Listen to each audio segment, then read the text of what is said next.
ওয়াল্লাহু লা ইয়াহদিল কওমাল যালিমিন। দুনিয়ার কোন জালিমকে আল্লাহ হেদায়েত দেয় না। আমার ভাইরা একটু মনোযোগটা বেশি দেন। আয়াতের বাকি অংশগুলো ঐতিহাসিক একটি প্রেক্ষাপট, সমস্যা নাই, তবে আয়াতের শেষ অংশটা বড় ভয়ঙ্কর। আমার আল্লাহ যেটা বললেন সেটা কিন্তু যুগের সাথে মিলে যায়। আয়াতের শেষাংশে আল্লাহ বললেন, ওয়াল্লাহু লা ইয়াহদিল কওমাজ যালিমিন। আমার আল্লাহ কোন জালিমকে হেদায়েত দেয় না। তার মানে দুনিয়াতে যারা জুলুম করে, যারা জালিম হয়, তারা যা হারাবে এই হারানোর লিস্টে সবার আগে থাকবে হেদায়েত। জুলুম করলে সবার আগে কপাল থেকে হেদায়েত শেষ, হেদায়েত কাটা। জালিম যে হেদায়েত পায় না সেটা তো আমরা এই যুগেও দেখলাম। 5 আগস্টের পরে স্বৈরাচার যখন পালিয়ে গেল, বিদায় হয়ে গেল, আমরা মনে করলাম যাক এবার দেশটা শান্তি সুখের মধ্যে থাকবে। আর যে স্বৈরাচার পালিয়েছে সে কোনো মতো জীবন নিয়ে পালাইছে, সে হয়তো এবার পৃথিবীর কোনো এক প্রান্তে গিয়া বাকি জীবন তওবা ইস্তেগফার করে নিজের জীবনের বিগত দিনের জন্য আল্লাহর দরবারে ক্ষমা চাবে। কিন্তু আমরা অবাক হয়ে গেলাম, স্বৈরাচার পালাইছে কিন্তু কপালে হেদায়েত নাই, তারা প্রমাণ হচ্ছে। বেশি দূর না গিয়া পাশেই ঘাপটি মেরে থাকে এবং সুযোগ পাইলে আবারও বাংলাদেশে ঢুকে আবারও মানুষের উপরে জুলুম করার একটা মানসিকতাও রাখে। কপালে যদি হেদায়েত থাকতো তাইলে 5 আগস্টের পরে অন্য কোথাও গিয়ে সারা জীবন ইস্তেগফার করত, সারা জীবন কাঁদত, সারা জীবন তওবা করত। হাজার হাজার খুনের রক্ত লেগে আছে তার হাতে, অথচ কপালে হেদায়েত নাই। এজন্য মাঝে মাঝে পাশের দেশে বৈশা আবার কর্মীদেরকে ফোন দেয়, তোরা রেডি থাক, সুযোগ পাইলে আমি ঢুইকা যাবো, ঢুইকা আবারও আগের মতো জুলুম অত্যাচার শুরু করব। এতেই প্রমাণ হয় আল্লাহ যে বলেছে জালিমের কপালে হেদায়েত নাই, সবার আগে হেদায়েত চলে যায়। জালিমের কপালে যে হেদায়েত নাই তার বাস্তব প্রমাণ হচ্ছে তিনি। হেদায়েত যদি থাকতো চুপচাপ হয়ে যেত, বাকিটা জীবন আল্লাহর দরবারে পূর্বের কথা স্মরণ করে কাঁদত। কিন্তু আল্লাহ যেহেতু কপালে হেদায়েত রাখে নাই, আল্লাহ যদি হেদায়েত না দেয় হেদায়েত দিতে পারবে এমন কেউ আছে? এখন আমার ভাইরা, আল্লাহ যদি হেদায়েত না দেয় তাহলে হেদায়েত দিতে পারবে খাজা বাবা? কথা কয় না। ওই আজমির শরীফে যিনি আছেন খাজা মঈনুদ্দিন চিশতি, তিনি হেদায়েত দিতে পারবে?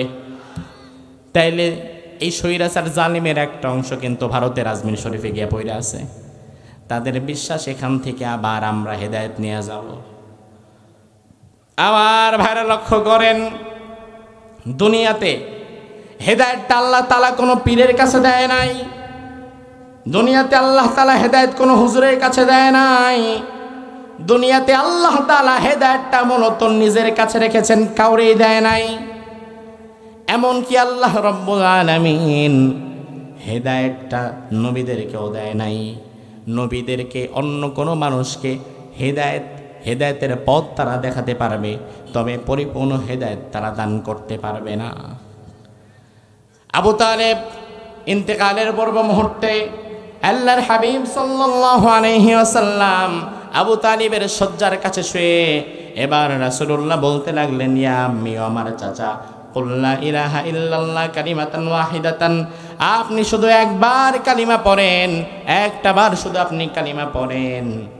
লা আশহাদু লাকা বিহা ইনদাল্লাহ, একটা বার যদি কালিমা পড়েন আল্লাহর দরবারে কিয়ামতের ময়দানে আমি আপনার জন্য সুপারিশ করব। আবু তালেব বলল, ভাতিজা আমি পড়তে পারবো না।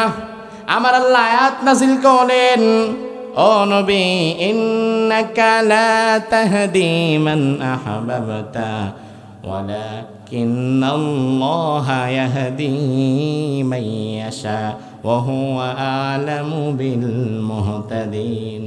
ও নবী, আপনি যাকে চাইবেন হেদায়েত তাকে দিতে পারবেন না, কারণ হেদায়েতের মালিক তো আপনি না, হেদায়েতের মালিক কে? আরো জোরে কোন, হেদায়েতের মালিক কে? ইব্রাহিম আলাইহিস সালাম আমাদের কিসের পিতা? আরো জোরে কোন, কিসের পিতা? ইব্রাহিম যে আমার জাতির পিতা সেটা আমারে জানিয়ে দিয়েছেন কে? রব্বুল আলামিন এই কোরআনের মধ্যে বললেন মিল্লাতা আবিকুম ইব্রাহিম হুয়া সাম্মাকুমুল মুসলিমিন, তিনি তোমাদের জাতির পিতা ইব্রাহিম, তিনি তোমাদের নাম রেখেছেন মুসলমান। তার মানে দুনিয়াতে যারা নিজেদেরকে মুসলমান দাবি করবে, মুসলমান যারা নিজেদের দাবি করবে, ওই মুসলমান বাঙালি হোক কিংবা আফ্রিকান হোক, ওই মুসলমান মিশরি হোক কিংবা সৌদিয়ান হোক, ওই মুসলমান ইউরোপিয়ান হোক কিংবা সোমালিয়ান হোক, দুনিয়ার যেই প্রান্তে একজন মুসলমান নিজের মুসলমান দাবি করবে, চিৎকার দিয়ে বলো ওই মুসলমানের জাতির পিতার নাম কি? বরং আমি তো মনে করি ইব্রাহিম আমার এমন জাতির পিতা, যেই জাতির পিতার সাথে আমার সম্পর্ক আমার রক্ত সম্পর্কীয় বাবার চাইতেও বেশি গভীর। কথা কি ঠিক কিনা? আবেগে হাহুতাশ করেন না, শোনেন আগে। ইব্রাহিম আমার এমন জাতির পিতা, যেই জাতির পিতার সাথে আমার সম্পর্ক আমার রক্ত সম্পর্কীয় বাবার চাইতেও বেশি না কম? কেমনে বেশি? এবার আমি আপনারে বোঝাই। ছেলে প্রবাসে থাকে, 2 মাসের ছুটিতে দেশে এসেছে বিয়ে করার জন্য। 2 মাসের ছুটিতে দেশে এসে বিয়ে করেছে। এমন সময় আল্লাহর রহমতে মাসখানেক পরে স্ত্রীর গর্ভে সন্তান চলে এসেছে। কিছুই করার নাই, 20 দিন পর আবার তাকে ফিরে যেতে হবে, ফ্লাইটের টিকিটও কাটা হয়ে গেছে। স্ত্রীর গর্ভে সন্তান রেখে প্রবাসী স্বামী আবার প্রবাসে চলে যায়, সন্তানের মুখটাও দেখে না, এমন বাবাও আছে না নাই? এবার বাবা চলে গেছে বিদেশে। বিদেশে যারা যায় স্বাভাবিকত একেবারে নিম্ন স্তরের কাজ যারা করে তারা কিন্তু চাইলে বছরে বছরে আসতে পারে না, কারণ যেই বিমান ভাড়া তাতে তারা যদি বছরে বছরে আসা লাগে কিছুই রাখতে পারবে না। এই জন্য তারা মূলত 4-5 বছর পরে, 5-7 বছর পরে একবার আসে। আমার ভাই এবার লক্ষ্য করেন, সন্তানের মুখ না দেখে দেশের বাহিরে চলে গিয়েছে। 1 বছর 2 বছর 3, 4, 5 বছর চলে যায়, বাবা দেশে আসতে পারে নাই। সন্তান সরাসরি তার বাবারে কোনোদিন দেখেও নাই, ছবিতে দেখেছে আর ফোনে কথা বলেছে। আর ভিডিও কলের সিস্টেমই তো আসলো আজ থেকে 10-12 বছর আগে। এর আগে তো ভিডিও কলটাও ছিল না। এই যে বাবাটা 5-7 বছর পরে যখন দেশে আসে, এবার সন্তান যার বয়স হয়ে গিয়েছে 7 বছর, জীবনে কোনোদিন বাবারে দেখে নাই। এবার বাবারে দেখার পরে শুরুতে কিন্তু বাবার কাছে যেতে চায় না, ইতস্ততা বোধ করে, কারণ জীবনে তো দেখছেই প্রথম। এবার মা তারে বলে বাবা যা, এটা তোর বাবা। নানি তারে বলে যাও ভাই এটা তোমার বাবা। দাদি তারে বলে দাদু ভাই যাও এটা তোমার বাবা। তাইলে আসলে যে এটা আমার বাবা, এই সাক্ষ্যটা আল্লাহর কোরআন দিছে নাকি নানি চাচি মামিরা দিছে? কথা কয় না, হাই মিয়া বুঝে না। ওই প্রবাসী সন্তানের যে আসলে এটাই বাবা, এই বাপের সাক্ষীটাকে আল্লাহর কোরআন দিছে নাকি মা চাচিটা দিছে? এবার আমার ভাইরা আমি আপনাদের কাছে একটু জানতে চাই, দুনিয়াতে মা চাচি নানি খালা খালুর সাক্ষী বড় না কোরআনের সাক্ষী বড়? তাইলে আমার মা চাচি নানি বলেছে এটা আমার বাবা, তারপরে আমি বিশ্বাস করলাম এটা আমার বাবা। সারা জীবন এই বাবারে স্যার আমি অন্য কাউরে বাপ ডাকলাম না। আর আল্লাহ তাআলা 1500 বছর আগে বলেছে, বান্দা তুমি যদি মুসলমান হতে চাও তোমার জাতির পিতা হবে ইব্রাহিম। তাইলে কোরআনের সাক্ষ্য যদি বড় হয়, আমার জাতির পিতা ইব্রাহিমের সঙ্গে আমার যেই সম্পর্ক, ওই সম্পর্কের গুরুত্ব আমার আপন বাবার চাইতেও বেশি। কারণ দুনিয়াতে আপন বাবার স্বার্থের বিরুদ্ধে গেলে পোলারে মাইরা ফালাইছে আপন বাবা, এমন খবরও আছে না নাই? ছেলের হাতে বাবা খুন, বাবার হাতে ছেলে খুন হর হামেশা হচ্ছে। তবে ইব্রাহিম তো আমার এমন বাবা, যেই বাবা কোনোদিন আমারে মারবে না, আমারে কাটবে না, বরং ইব্রাহিম আমার এমন বাবা যেই বাবারে অন্ধভাবে অনুসরণ করলেও জান্নাতে যাওয়া লাগবে। সুবহানাল্লাহ। আমার ভাইরা তাহলে এবার ইমানের ভিত্তিতে জবাব দেন, ইব্রাহিম যে আমার জাতির পিতা এটা বলেছেন কে? তাহলে আল্লাহ যে বললেন দুনিয়াতে যারা মুসলমান হবে তাদের জাতির পিতা হবে ইব্রাহিম, তাইলে বিগত 16-17 বছর জাতির পিতার জায়গায় যারা কম্প্রোমাইজ করেছে, জাতির পিতার জায়গায় যারা আরেকজনের ধার করা বাপের নিজের জাতির পিতা বানিয়েছে, বুঝতে হবে স্বেচ্ছায় তারা মুসলমানিত্বের জায়গা থেকে বের হয়ে গেছে। কারণ মুসলমান যদি হও কিয়ামত হয়ে যাবে, জাতির পিতার প্রশ্নে তোমাকে অনড় থাকতে হবে। তোমার জাতির পিতা ইব্রাহিম, এটা বলার পরে হয়তো তোমার উপরে হামলা আসতে পারে, মামলা আসতে পারে, বিপদ আসতে পারে, মুসিবত আসতে পারে, তবে তুমি যদি ইব্রাহিমের সন্তান হও, তোমার বাবা ইব্রাহিম জ্বলন্ত অগ্নিকুণ্ডে নিক্ষিপ্ত হয়েছে, দুনিয়ার কোন জালিমের সামনে মাথা নত করে নাই। ইব্রাহিমের সন্তানেরা প্রয়োজনে আল্লাহর প্রতি ঈমান রাখবে, শিরিক করবে না, শিরিক না করার কারণে প্রয়োজনে আগুনে নিক্ষেপ হবে, প্রয়োজনে ফাঁসির মঞ্চে যাবে, প্রয়োজনে 13 বছর 15 বছর জেলের মামলার আসামি হবে, তবুও তারা জাতির পিতার প্রশ্নে কম্প্রোমাইজ করবে না। আমার ভাইরা, সেই আল্লাহ বলছেন, বান্দা আলাম তারা ইলাল্লাযী হাজ্জা ইব্রাহিম, ইব্রাহিম আলাইহিস সালামের সঙ্গে একবার হঠাৎ এক ব্যক্তি ঝগড়ায় লিপ্ত হলো। কিসে লিপ্ত হলো? জোরে কোন। তাহলে ইব্রাহিম যেহেতু নবী, নবীর সাথে ঝগড়া করে যে ব্যক্তি, ওই ব্যক্তি কি ভালো মানুষ না খারাপ মানুষ? এটা বোঝার জন্য আর অন্য কোনো সূত্রের দরকার নাই। তাফসিরে এসেছে ইব্রাহিম আলাইহিস সালামের সাথে সেদিন ঝগড়ায় লিপ্ত হয়েছিল যে ব্যক্তি, তার নাম হচ্ছে নমরুদ। তার নাম কি? এই পাশের লোক কথাই কয় না, এদিকের লোক খুব অ্যাক্টিভ মাশাআল্লাহ। তাহলে সবাই বলেন, ইব্রাহিমের সঙ্গে ঝগড়ায় লিপ্ত হয়েছিল যে ব্যক্তি, তার নাম কি?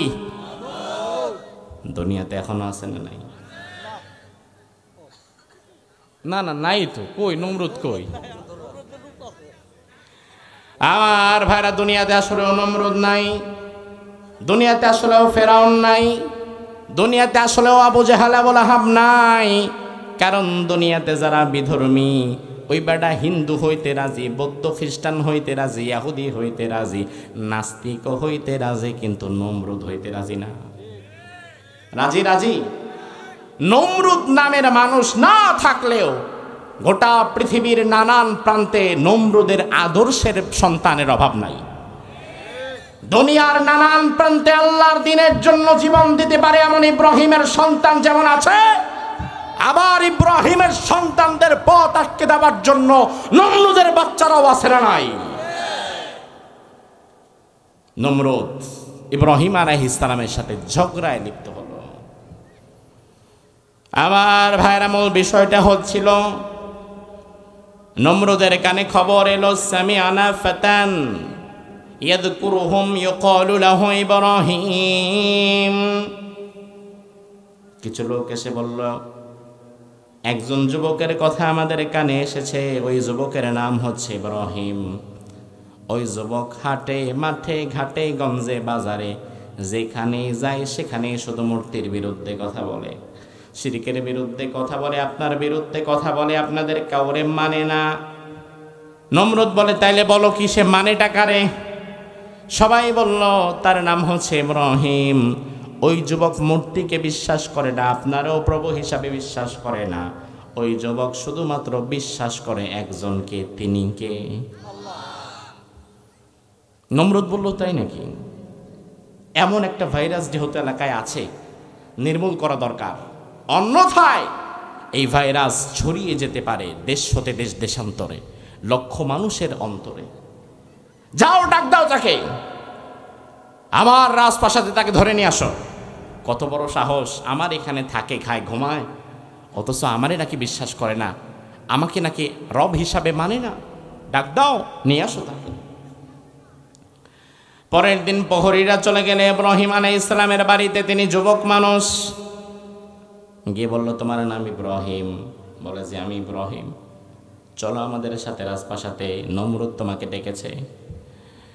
ইব্রাহিম আলাইহিস সালাম চলে গেলেন, তিনি ভয় পেলেন না। ইব্রাহিম আলাইহিস সালাম নমরুদের প্রহরীদের সাথে নমরুদের রাজ দরবারে প্রবেশ করলেন। সেখানে ডানে বামে সামনে পেছনে যত লোক বেষ্টিত, এই লোকগুলো কি ইব্রাহিমের পক্ষে না নমরুদের পক্ষে? বোঝে না পাবলিক। এই যে লক্ষ লক্ষ মানুষ, হাজার হাজার মানুষ গোটা রাজপ্রাসাদ ঘিরে আছে, রাজপ্রাসাদের বাবুর্চি, কর্মচারী, স্টাফ, সৈন্যবাহিনী যা আছে, এগুলো কি ইব্রাহিমের পক্ষে না নমরুদের পক্ষে? আমার ভাইরা লক্ষ্য করেন, ইব্রাহিম আলাইহিস সালাম যাচ্ছেন। দুনিয়াতে আজ আমরা ভয় পাই, চিন্তা করি আমার সাথে কেউ নাই, দল নাই, নেতা নাই, কর্মী নাই, পাওয়ার নাই, আমার দল ক্ষমতায় নাই, আমার নেতারা আজকে পালায় আছে, আমার সাথে কোনো কর্মীও নাই। এই মুহূর্তে আমি যদি হকের কথা বলি, তাইলে আমার উপরে যে বিপদ আসবে আমারে বাঁচাবে কে? এই ভয় থেকে অনেক ভালো মানুষ এক সময় হক কথা বলা বন্ধ করে দেয়, আছে না নাই? ইব্রাহিম আলাইহিস সালাম তিনি চিন্তা করলেন কাউকে দরকার নাই, কারণ তিনি জানতেন আমার বডিগার্ড দুনিয়াতে যে কেউ হতে পারে, কিন্তু রুহু গার্ড কেউ হতে পারে না।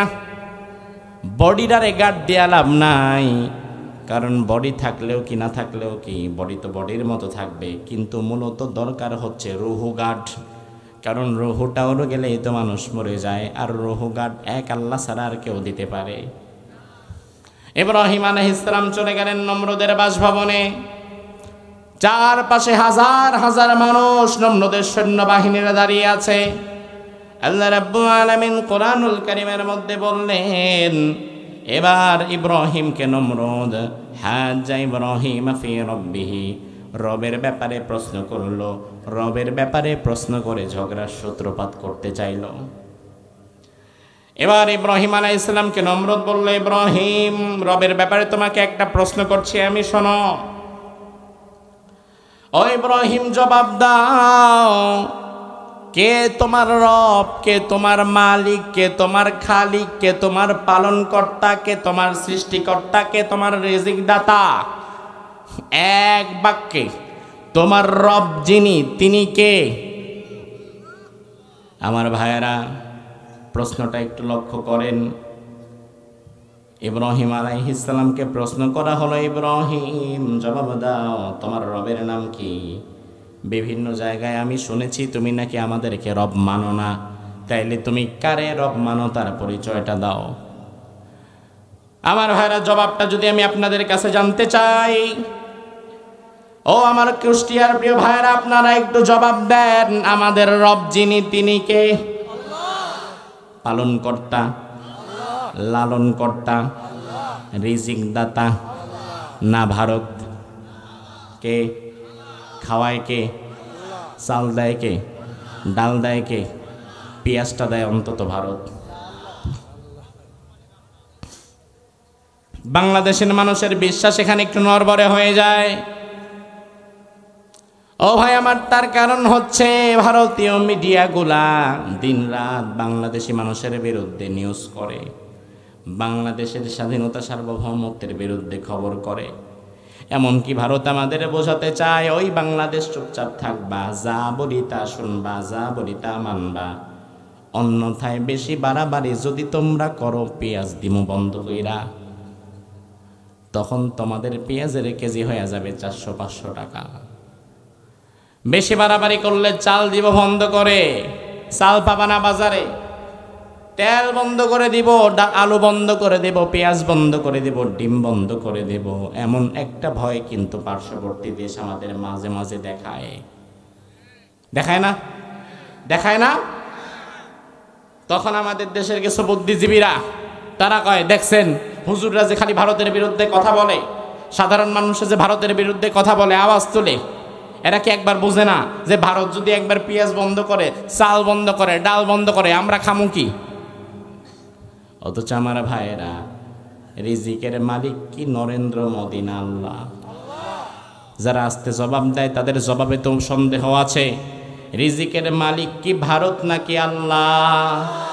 আমি তো মনে করি দুনিয়ার মানচিত্রে ভারত বলতে যদি কোনো দেশ নাও থাকে, আমার আল্লাহ বাংলাদেশের 20 কোটি মানুষকে না খাওয়ায় মারবে না?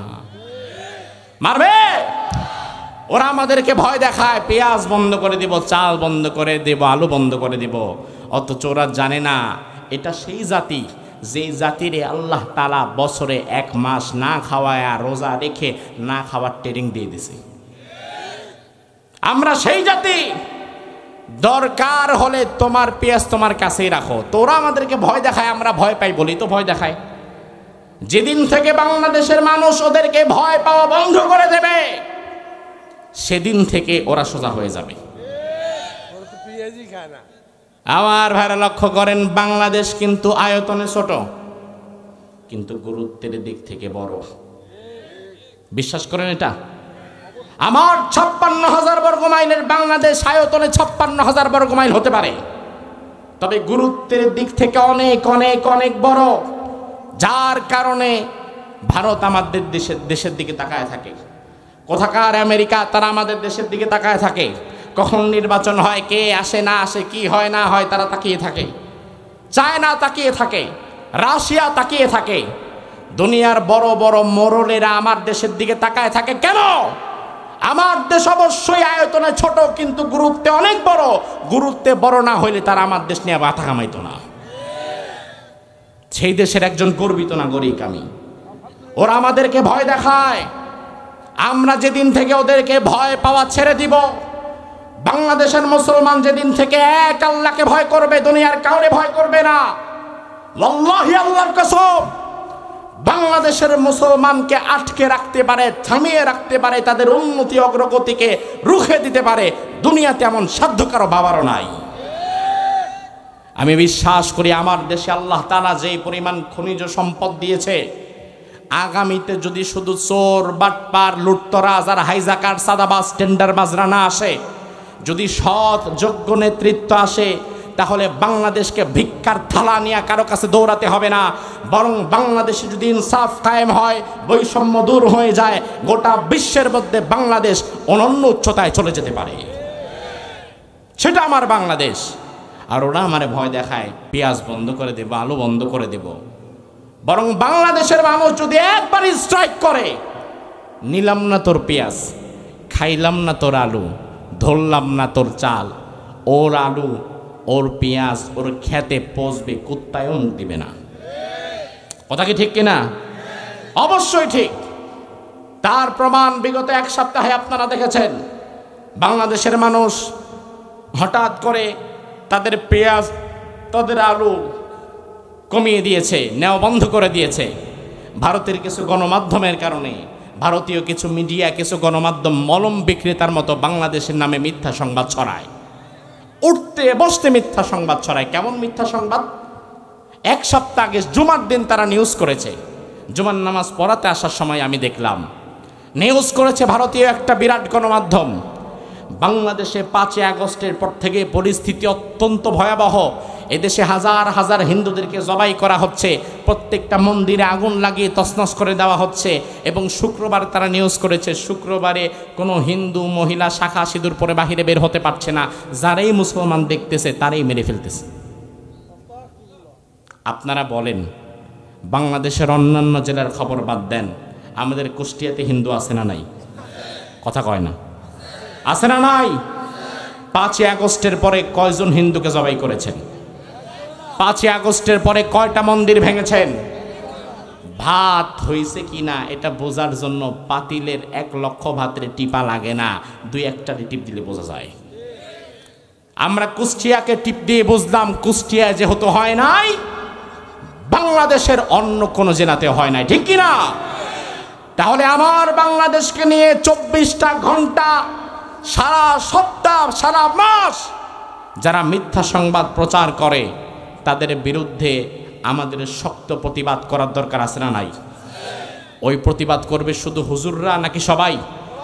ওই প্রতিবাদ করবে শুধু মাহফিলের আগত জনতা নাকি গোটা দেশের মানুষ?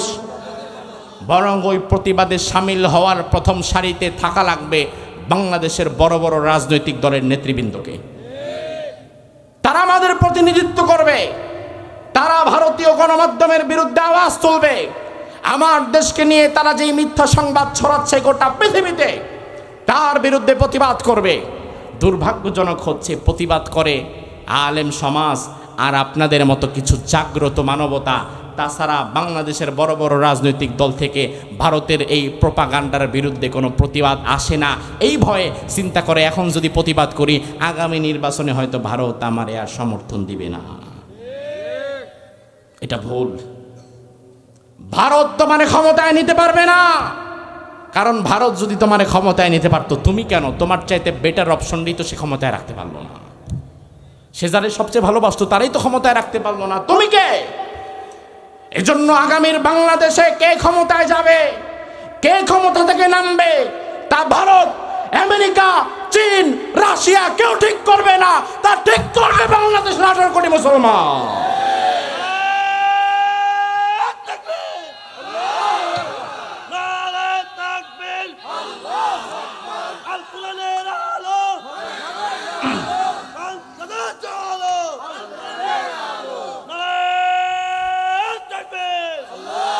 আমার ভাইরা, তবে কথা হচ্ছে ভারতের এই সকল ষড়যন্ত্রের বিরুদ্ধে যখন আমরা কথা বলি, তখন আপনি দেখবেন কিছু মানুষের গা জ্বালা শুরু হয়ে যায়, আছে না নাই? এরা চায়ের দোকানে বসে বসে সমালোচনা করে, হুজুর ভারতের বিরুদ্ধে তো ঠিকই কইলেন, আর পাবলিকও তো দেখি আপনার সাথে তাল দিল, অথচ ভারত যদি না থাকে বাঁচবেন আপনি? অনেক মানুষের এই ধারণার জন্মে গেছে বিগত 16 বছর। আসলে যারা দালালি করেছে, গোলামি করেছে, ওই দালাল টাইপের আর গোলাম টাইপের মানুষগুলার মানসিকতা হয়ে গেছে এমন যে ভারত মনে হয় তার আব্বা লাগে। ভারত ছাড়া হয়তো সে বাঁচবে না, ভারত ছাড়া হয়তো টিকবে না। তবে বিশ্বাস করো মুসলমান, তুমি যদি ভারতকে ভয় না পেয়ে এক আল্লাহর উপরে ভরসা করে এক আল্লাহকে ভয় করতে পারো, এক আল্লাহ ছাড়া দুনিয়ার কাউরে যদি তুমি ভয় না করো, তাইলে দুনিয়ার সবাই তোমারে ভয় করবে। আর তুমি যখন এক আল্লাহরে যেমন ভয় করা দরকার তেমন ভয় না করে অন্য কাউরে করবা, তখন দুনিয়ার বাকি সবাই তোমারে ভয় দেখাবে। এজন্য আমার ভাইরা লক্ষ্য করেন, ইব্রাহিম আলাইহিস সালাম তাকে ডাক দিয়ে বলা হলো, ইব্রাহিম বলো তোমার রব কে? প্রশ্নটা মনে করেন আমাদেরকে, জামানার নমরুদ যদি আমাদেরকে ডেকে বলে জবাব দাও তোমাদের রব কে, তাহলে আমরা যারা আছি আমরা উত্তর দেব আমাদের রবের নাম।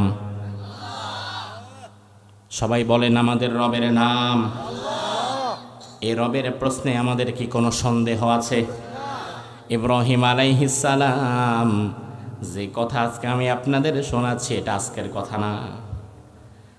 ইব্রাহিম আলাইহিস সালাম 2024 সালের কেউ নয়। ইব্রাহিম আলাইহিস সালাম জেনজি জেনারেশনের কেউ নয়, বরং ইব্রাহিম আলাইহিস সালাম পৃথিবীতে এসেছিলেন আজ থেকে 4000 বছর পূর্বে। কয় হাজার? ইরাকের বাবেল নগরীতে তার জন্ম। কোরআন নাজিলেরও 2500 বছর আগে। তাইলে কোরআন নাজিলের যদি 2500 বছর হয় আর কোরআন নাজিল হয়েছে তো 1500 বছর হয়ে গেছে, তাইলে ওই দিকে 2.5 এই দিকে 1.5, 2500 আর 1500 মিললে কত হয়? তাহলে ইব্রাহিম আলাইহিস সালামের যে ঘটনা আজকে আমি আপনাদের শোনাচ্ছি, এটা কি আজকের না কয় হাজার বছর আগের? 4000 বছর আগের। আমার ভাইরা, তবে আমার ভাইরা মজার বিষয় দেখেন, আমাদেরকে বলা হলো আমাদের রবকে, আমরা বললাম আল্লাহ। ইব্রাহিমকে 4000 বছর আগে বলা হলো ইব্রাহিম তোমার রবের নাম কি আমাদের বলে দাও। ইব্রাহিম আলাইহিস সালাম বললেন আল্লাহ। জোরে কোন কি? আরো জোরে কোন কি?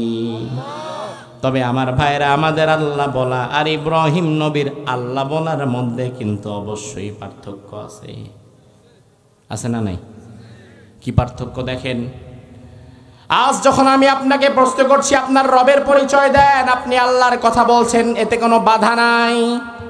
তার কারণ আপনাকে যদি আমি বলি আপনার রবকে, আপনি যদি বলেন আল্লাহ, তাইলে এই মুহূর্তে পাশের জন আপনারা থাপ্পড় দিবে না, পুলিশ এসে আপনারা গ্রেফতার করবে না, আপনার উপরে 144 চালু হবে না, আপনারে মেরে ফেলা হবে না, জেলে দেওয়া হবে না, ফাঁসি দেওয়া হবে না। নিরাপত্তার চাদরের মধ্যে বসে আপনি আল্লাহর জিকির করছেন। আর ইব্রাহিম নবী হাজার হাজার শত্রুর মধ্যখানে বসে দুনিয়ার কাউরে পরোয়া না করে একমাত্র আল্লাহকে ভালোবেসে আল্লাহর নাম বলেছিলেন। তাইলে আমাদের আজকের আল্লাহ বলা আর ৪,০০০ বছর আগের ইব্রাহিমের আল্লাহ বলা কি এক না ভিন্ন? এক না ভিন্ন? ও ভাই আমার, বাহিরে থাকলে তো বড় বড় কথা সবাই বলতে পারে। বাহিরে থাকলে জীবন দেব, মরে যাব, শহীদ হব, এই হব সেই হব, বড় বড় হুঙ্কার গর্জন তর্জন তো সবাই দিতে পারে। এটা আসলে কতটা ইমানের পরিচয় বহন করে আমার জানা নাই। তবে যেই ব্যক্তি কারারুদ্ধ হয়ে ফাঁসির মঞ্চে দাঁড়িয়ে দুনিয়ার কাউরে পরোয়া না করে একমাত্র আল্লাহরই ভয় করতে পারে, ওই ব্যক্তির ঈমান যে অনেক মজবুত তাতে সন্দেহ নাই। কথা কি মাথায় ঢুকে? কথা কি বুঝেন? আমি আপনাদের হাসাতে কাঁদাতে আনন্দ দিতে মজা দিতে আসি নাই। আমি আজ কিছু কথা বলে আপনাদের ঘুমন্ত বিবেককে জাগ্রত করতে এসেছি। শ্রোতার সংখ্যা কম বা বেশি ডাজেন্ট ম্যাটার, কারণ ৫,০০০ ঘুমন্ত শ্রোতার চাইতে ৫ জন জাগ্রত শ্রোতা থাকা উত্তম। শত শত কোটি মুসলমান পৃথিবীতে থাকার চাইতে শত শত কোটি বেঈমান মুনাফিক মার্কা মুসলমান থাকার চাইতে বদরের ৩১৩ জন ইমানদার মুজাহিদ সাহাবী আমার থাকা দরকার। বাহিরে বড় বড় হুঙ্কার গর্জন তর্জন তো সবাই দিতে পারে, বক্তাও দিতে পারে, রাজনৈতিক নেতাও দিতে পারে। এটা আসলে কতটা ইমানের পরিচয় বহন করে আমার জানা নাই। তবে আমি ওই ব্যক্তির ঈমান দেখে অবাক হয়ে যাই যিনি ৫০টি বছর আপনাদের মাঝে কোরআনের তাফসীর করেছিলেন। ১ বছর ২ বছর না আমার ভাইরা, ৫০ বছর কোরআনের ময়দানে টিকে থাকা সহজ বিষয় নয়।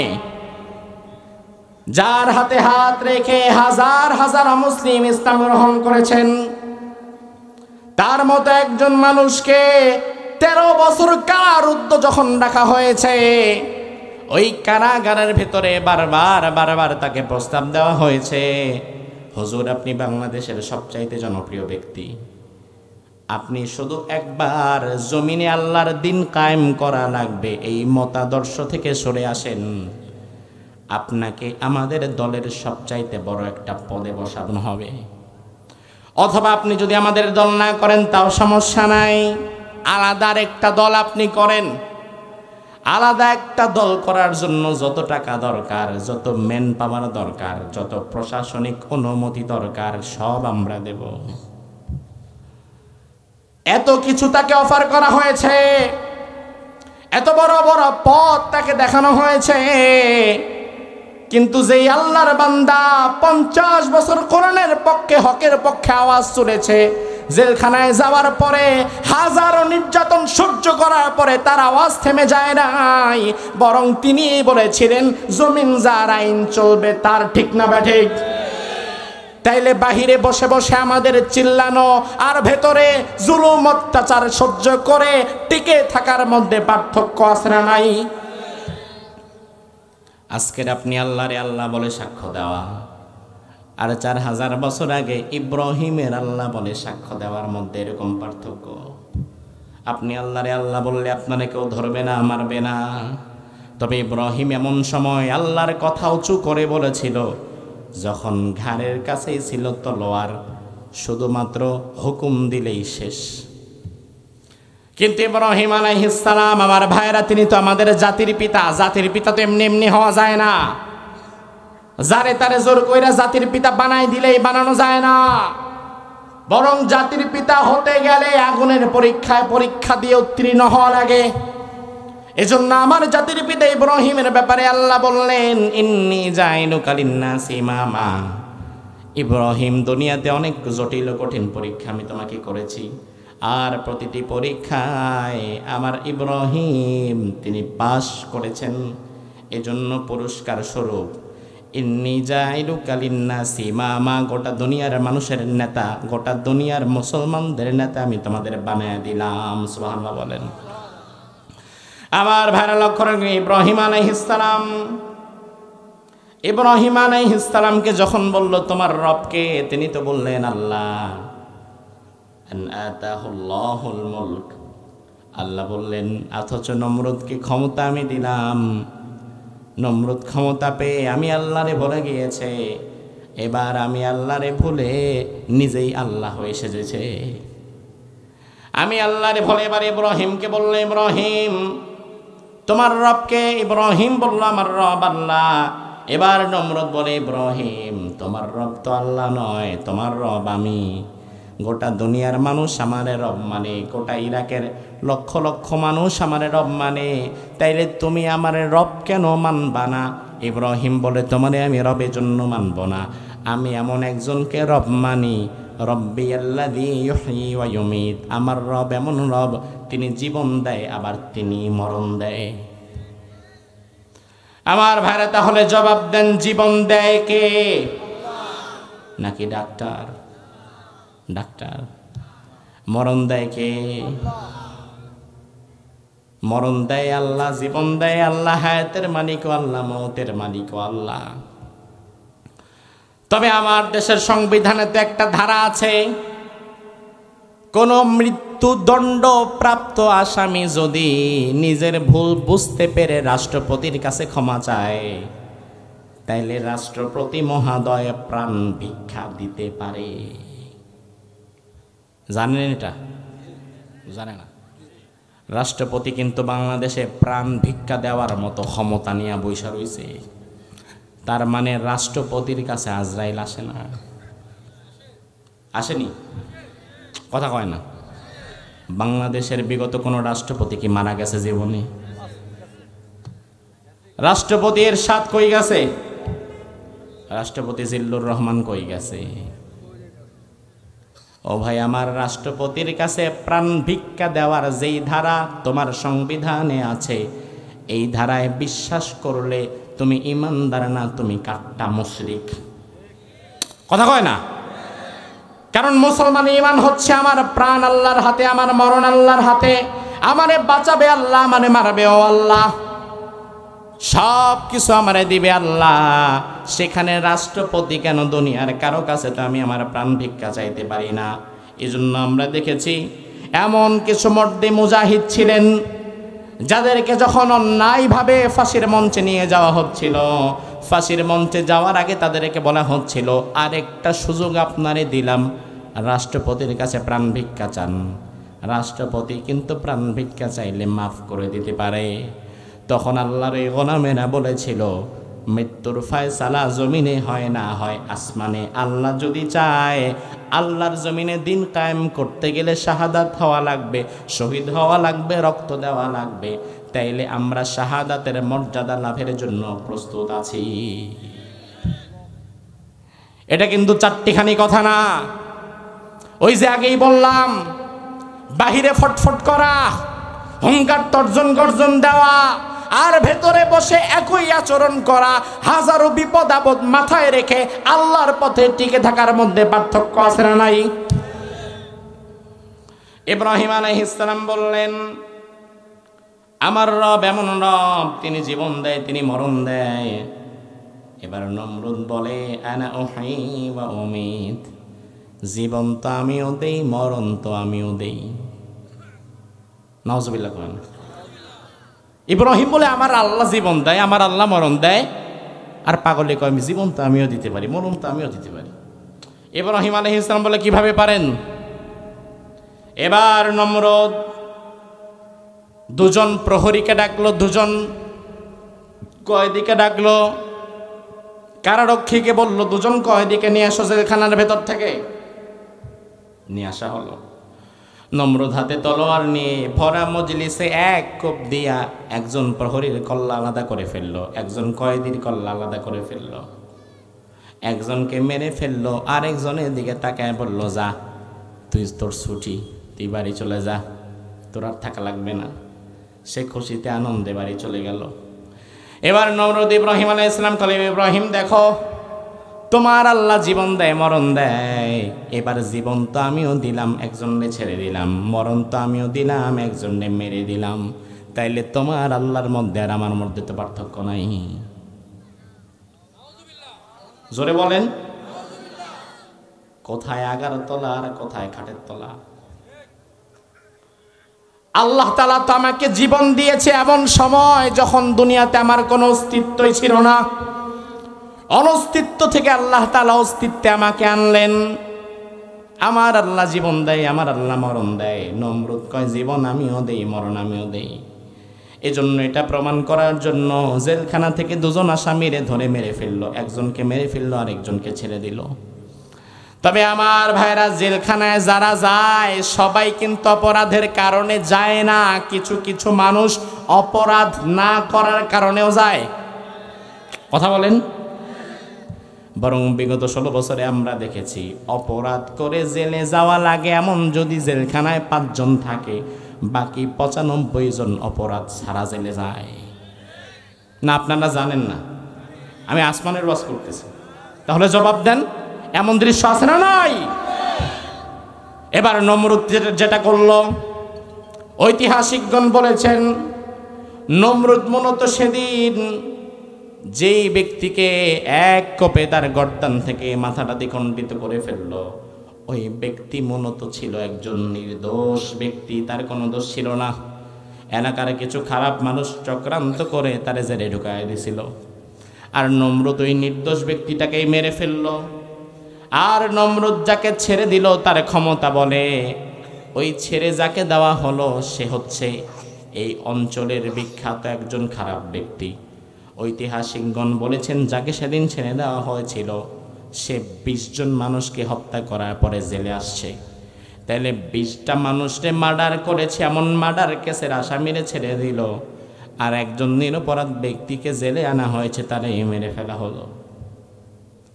দুনিয়ার নানান প্রান্তে নমরুদীয় শাসন ব্যবস্থার ধরনটা এমনই। নমরুদীয় শাসন ব্যবস্থার ধরনটা এমনই। এজন্য দুনিয়ার কোনো প্রান্তে নমরুদের উত্তরসূরি আছে কিনা বুঝবেন তখন যখন দেখবেন ওই প্রান্তের নিরপরাধ নির্দোষ মানুষগুলোকে ধরে ধরে ফাঁসির মঞ্চে লাগায় দেওয়া হচ্ছে, আর এলাকার চিহ্নিত মদখোর ঘুষখোর জালিম স্বৈরাচার গোলারে ধৈরা ধৈরা সংসদে বসায় দেওয়া হচ্ছে। তখনই বুঝবেন ওই দেশে নমরুদের শাসন কায়েম হয়েছে।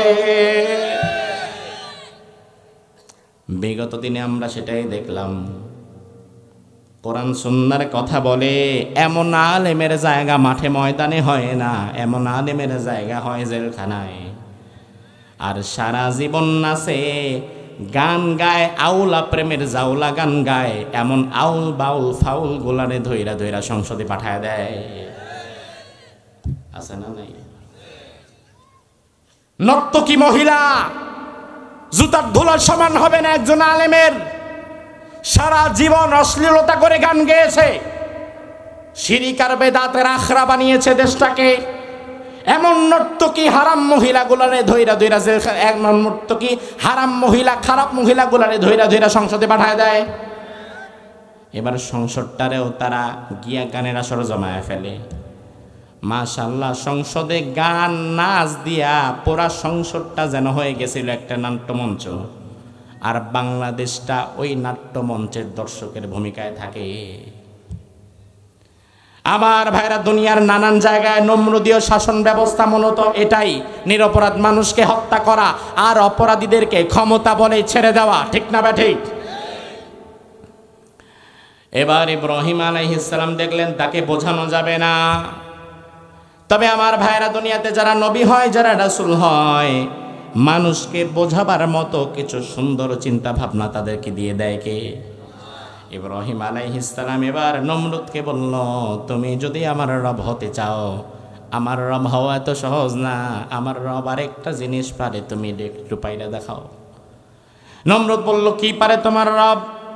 ইব্রাহিম আলাইহিস সালাম বললেন, قال إبراهيم فإن الله يأتي بالشمس من المشرق فأت بها من المغرب فبهت الذي كفر।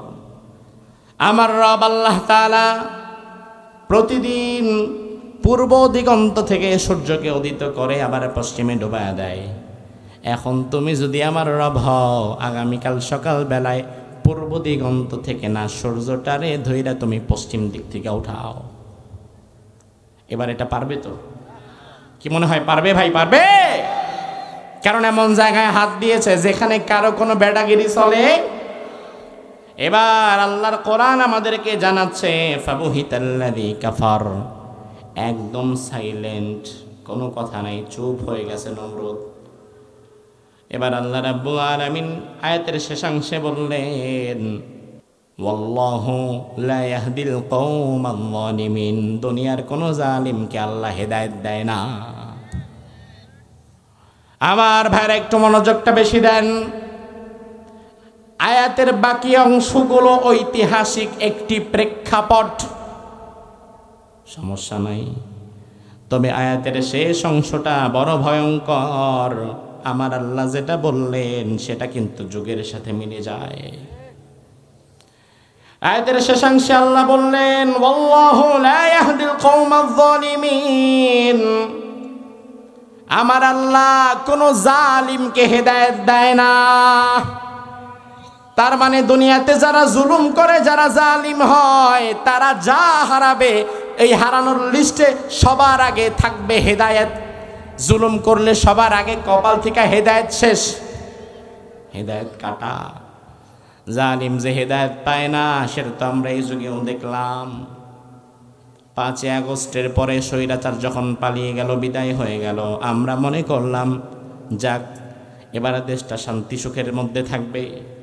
আর যে স্বৈরাচার পালিয়েছে সে কোনো মতো জীবন নিয়ে পালাইছে, সে হয়তো এবার পৃথিবীর কোনো এক প্রান্তে গিয়া বাকি জীবন তওবা ইস্তেগফার করে নিজের জীবনের বিগত দিনের জন্য আল্লাহর দরবারে ক্ষমা চাবে। কিন্তু আমরা অবাক হয়ে গেলাম, স্বৈরাচার পালাইছে কিন্তু কপালে হেদায়েত নাই, তার প্রমাণ হচ্ছে বেশি দূর না গিয়া পাশেই ঘাপটি মেরে থাকে এবং সুযোগ পাইলে আবারও বাংলাদেশে ঢুকে আবারও মানুষের উপরে জুলুম করার একটা মানসিকতাও রাখে। কপালে যদি হেদায়েত থাকতো তাইলে 5 আগস্টের পরে অন্য কোথাও গিয়ে সারা জীবন ইস্তেগফার করত, সারা জীবন কাঁদতো, সারা জীবন তওবা করত। হাজার হাজার খুনের রক্ত লেগে আছে তার হাতে, অথচ কপালে হেদায়েত নাই। এজন্য মাঝে মাঝে পাশের দেশে বৈশা আবার কর্মীদেরকে ফোন দেয়, তোরা রেডি থাক, সুযোগ পাইলে আমি ঢুইকা যাবো, ঢুইকা আবারও আগের মতো জুলুম অত্যাচার শুরু করব। এতেই প্রমাণ হয় আল্লাহ যে বলেছে জালিমের কপালে হেদায়েত নাই, সবার আগে হেদায়েত চলে যায়। জালিমের কপালে যে হেদায়েত নাই তার বাস্তব প্রমাণ হচ্ছে তিনি। হেদায়েত যদি থাকতো চুপচাপ হয়ে যেত, বাকিটা জীবন আল্লাহর দরবারে পূর্বের কথা স্মরণ করে কাঁদত। কিন্তু আল্লাহ যেহেতু কপালে হেদায়েত রাখে নাই, আল্লাহ যদি হেদায়েত না দেয় হেদায়েত দিতে পারবে এমন কেউ আছে? এখন আমার ভাইরা, আল্লাহ যদি হেদায়েত না দেয় তাহলে হেদায়েত দিতে পারবে খাজা বাবা? কথা কয় না? ওই আজমির শরীফে যিনি আছেন খাজা মঈনুদ্দিন চিশতি, তিনি হেদায়েত দিতে পারবে? তাইলে এই স্বৈরাচার জালিমের একটা অংশ কিন্তু ভারতের আজমির শরীফে গিয়ে পড়ে আছে। তাদের বিশ্বাস এখান থেকে আবার আমরা হেদায়েত নিয়ে যাব। আমার ভাইরা লক্ষ্য করেন, দুনিয়াতে হেদায়েতটা আল্লাহ তাআলা কোনো পীরের কাছে দেয় নাই, দুনিয়াতে আল্লাহ তাআলা হেদায়েত কোনো হুজুরের কাছে দেয় নাই। দুনিয়াতে আল্লাহ তাআলা হেদায়েতটা মূলত নিজের কাছে রেখেছেন, কাউরেই দেয় নাই। এমনকি আল্লাহ রাব্বুল আলামিন হেদায়েতটা নবীদেরকেও দেয় নাই। নবীদেরকে অন্য কোনো মানুষকে হেদায়েতের পথ তারা দেখাতে পারবে, তবে পরিপূর্ণ হেদায়েত তারা দান করতে পারবে না। আবু তালেব ইন্তেকালের পূর্ব মুহূর্তে আল্লাহর হাবিব সাল্লাল্লাহু আলাইহি ওয়াসাল্লাম আবু তালিবের শয্যার কাছে শুয়ে এবার রাসূলুল্লাহ বলতে লাগলেন, ইয়া আম্মি, আমার চাচা, কুল লা ইলাহা ইল্লাল্লাহ কালিমাতান ওয়াহিদাতান, আপনি শুধু একবার কালিমা পড়েন, একটা বার শুধু আপনি কালিমা পড়েন। লা আশহাদু লাকা বিহা ইনদাল্লাহ, একটা বার যদি কালিমা পড়েন আল্লাহর দরবারে কিয়ামতের ময়দানে আমি আপনার জন্য সুপারিশ করব। আবু তালেব বলল, ভাতিজা আমি পড়তে পারবো না। আমার আল্লাহ আয়াত নাযিল করলেন, ও নবী, ইন্নাকা লা তাহদি মান আহবাবতা ওয়ালাকিন্নাল্লাহা ইয়াহদি মান ইয়াশা ওয়া হুয়া আ'লামু বিল মুহতাদিন। ও নবী, আপনি যাকে চাইবেন হেদায়েত তাকে দিতে পারবেন না, কারণ হেদায়েতের মালিক তো আপনি না। হেদায়েতের মালিক কে? আরো জোরে কোন হেদায়েতের মালিক কে? এই আয়াতে আল্লাহ বললেন, নবী আপনি যারা চাইবেন হেদায়েত দিতে পারবেন না। আবার কোরআনে কারিমে আরেক ধরনের আয়াতও আছে। আল্লাহ রাব্বুল আলামিন সরাসরি নবীকে বলছেন, নবী ওয়া ইন্নাকা লাতাহদি ইলা সিরাতিম মুস্তাকিম। ও নবী, আপনি যাকে চাইবেন, ওয়া ইন্নাকা অবশ্যই নবী আপনি, লাতাহদি অবশ্যই হেদায়েত দান করবেন, ইলা সিরাতিম মুস্তাকিম, সিরাতে মুস্তাকিমের হেদায়েত। এক আয়াতে আল্লাহ বললেন, নবী আপনি যারে চাইবেন হেদায়েত দিতে পারবেন না। আর এক আয়াতে আল্লাহ বললেন, নবী অবশ্যই আপনি হেদায়েত দিতে পারবেন। তাহলে আমার ভাইয়েরা, দুই আয়াতের মধ্যে সামঞ্জস্যতা কিংবা বৈপরীত্যের জায়গাটা কোথায়? এক আয়াতে আল্লাহ বললেন, নবী আপনি হেদায়েত দিতে পারবেন না, আরেক আয়াতে বললেন অবশ্যই হেদায়েত দিবেন। তার মানে কি? তার মানে হচ্ছে আমার ভাইয়েরা, হেদায়েত যে কি জিনিস সেটাই তো আমরা বুঝলাম না। এই আয়াতের ব্যাখ্যায় মুফাসসিরগণ বলেছেন, হেদায়েত হচ্ছে মূলত দুই প্রকার। কয় প্রকার? কথা কন না, শেষ করে দেবার 10টা মিনিট থাকতে পারবেন কি ইনশাআল্লাহ? একটু মনোযোগ দেন আমার ভাইরা। হেদায়েত কয় প্রকার? আরো জোরে কোন কয় প্রকার? এক প্রকার হচ্ছে ইরাতুত-তরিক, রাস্তা দেখানো। আরেক প্রকার হচ্ছে ইসাল ইলাল মাতলুব, গন্তব্যে পৌঁছে দেওয়া। যেমন আমি যদি একজনকে জিজ্ঞেস করি, ভাই আমি কুমারখালী বাজারে যাব কোন দিকে, আমি চিনি না। এখন আপনি আমারে বললেন, হুজুর সোজা গিয়া ডানে, ডানে গিয়া বামে, বাম দিক থেকে সোজা একটা বাজার পড়বে, সেখান থেকে গাড়িওয়ালারা জিজ্ঞেস করবেন এভাবে এভাবে এভাবে এভাবে। এটাকে বলা হয় রাস্তা দেখানো। এই রাস্তা দেখানোটার আরবিটাই হচ্ছে হেদায়েত। আমি আপনারে কুমারখালী কোথায়, কুমারখালীর হেদায়েত চাইলাম, আপনি আমারে বললেন সোজা গিয়া ডানে, ডানে গিয়া বামে, বামে গিয়া আবার সোজা। এই যে আপনি আমার রাস্তা বলে দিলেন, এখন আপনার এই বর্ণনা শুনে আমি যখন চলতে থাকব, আমার কিন্তু ভুলও হতে পারে। আমি ডানের জায়গায় বামে, বামের জায়গায় ডানেও যেতে পারি। আরেকটা হচ্ছে ইসাল ইলাল মাতলুব, গন্তব্যে পৌঁছে দেওয়া। আমি বললাম, ভাই কুমারখালী বাজারে যাব, রাস্তা কোনটা? আপনি বললেন কুমারখালী বাজারে যাবেন, ওখানেই তো আমার দোকান, চলেন আপনি আমার সাথে আমার মোটরসাইকেলে বসে। দুনিয়াতে জান্নাতের রাস্তা, জান্নাতের রাস্তা কোনটা? কোন পথে গেলে জান্নাত পাওয়া যায়? কোনটা হালাল, কোনটা হারাম, কোনটা জায়েজ, কোনটা না জায়েজ, এই জান্নাতের রাস্তাটা দেখানোর মতো যে হেদায়েত, সেটা দিতে পারে দুনিয়ার সব নবীরা। আর দুনিয়াতে মানুষকে একেবারে কুমারখালী নিয়ে যাওয়ার মতো জান্নাতে পৌঁছে দেওয়ার যে হেদায়েত, এই হেদায়েত দুনিয়ার কোনো নবীরেও আল্লাহ দেয় নাই। এই হেদায়েত একমাত্র কার কাছে? আরো জোরে কোন কার কাছে? তাইলে আমার ভাইরা, হেদায়েতের মালিক কে? আরো জোরে বলেন, হেদায়েতের মালিক কে? তাইলে আল্লাহ যদি হেদায়েতের মালিক হয়, সে আল্লাহ তো নিজেই বললেন, বান্দা দুনিয়ার কোন জালিমরে আমি হেদায়েত দেই না। তার মানে দুনিয়াতে যারা জুলুম করবে, সবার আগে তারা যেটা হারাবে সেটা হেদায়েত। জোরে কোন সেটা কি? সেটা কি? আমি আজ আলোচনার শেষ প্রান্তে আপনাদের কাছে সুন্দর একটা মেসেজ দিয়ে যেতে চাই। আমার বিশ্বাস 2024 সাল আমাদের আশা জাগানি একটা বছর।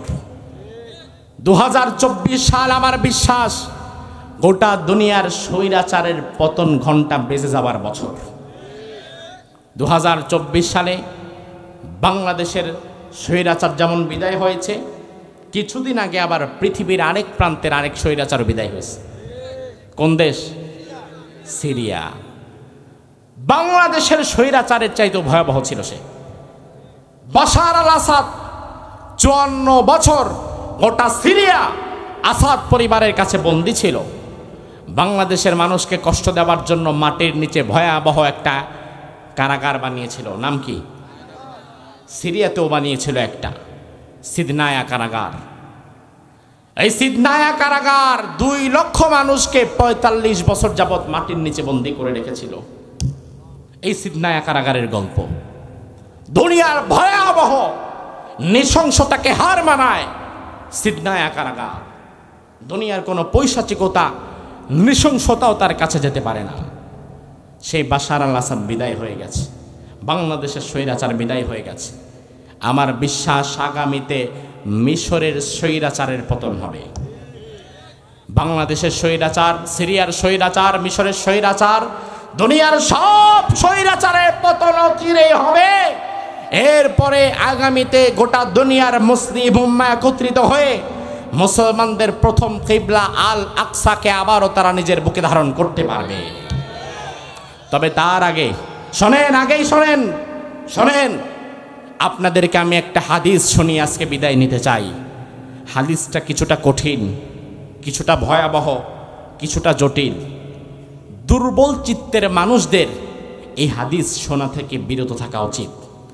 সুনানে নাসাইর একটা হাদিস, যে হাদিসটা মুনাফিকের ভেতরে ভয় ঢুকিয়ে দেবে আর ইমানদারদের রক্তকে টকবক করে জ্বালিয়ে দেবে। আমি আজ আলোচনার প্রান্ত লগ্নে শেষ প্রান্তে সুনানে নাসাইর সেই হাদিসটা আপনাদের কাছে পেশ করতে চাচ্ছি। আপনারা কি শুনবেন? ভাইরা কি শুনবেন? শুনেন। আল্লাহর হাবিব ১৫০০ বছর আগে বলেছেন, ইসাবাতানি মিন উম্মতি আহরাজাহুমাল্লাহু মিনান নার। আমার উম্মতের দুটি সৌভাগ্যবান দল এমন থাকবে যাদেরকে আল্লাহ তাআলা বিনা হিসাবে জাহান্নাম থেকে মুক্তি দিয়ে জান্নাত দিয়ে দিবে। আরো জোরে, আরেকটু জোরে। দুটি দল যাদেরকে আল্লাহ তাআলা জাহান্নাম থেকে মুক্তি দিয়ে জান্নাত দিয়ে দিবে। দুটি দলের একটি সম্পর্কে রাসূল বলেছেন, ইসাবাতানি তাগজুল হিন্দ। একটি দল হচ্ছে তারা, এমন একটি মুজাহিদের দল থাকবে, শেষ জামানায় হিন্দুস্তানের সাথে যখন একটি লড়াই হবে, ওই লড়াইয়ে যারা অংশগ্রহণ করবে, যারা শহীদ হবে তারাও জান্নাতি, যারা গাজী হয়ে ফিরবে তারাও জান্নাতি। আরেকটি দল ইসাবাতুন তাকুনু মা ঈসা ইবনে মারইয়াম আলাইহিস সালাম। দাজ্জালের বিপরীতে ঈসা নবী যখন লড়াই করবে, ঈসা আলাইহিস সালামের সাথে থেকে যারা দাজ্জালকে প্রতিহত করতে পারবে, ওই দলটাকে আল্লাহ জান্নাত দিয়ে দিবে। দাজ্জাল কবে আসবে, ইমাম আল মাহদি কবে আসবে, ঈসা আলাইহিস সালামের সাথে সেই যুদ্ধে আমরা শরীক হতে পারবো কিনা, সেই যুদ্ধ আমরা দেখতে পারবো কিনা, সেটাও আমাদের জানা নাই। সেদিন আমরা পেতেও পারি, নাও পেতে পারি। তবে রাসূলুল্লাহর প্রথম ক্যাটাগরির কিন্তু সময় হয়তো ঘনিয়ে আসছে।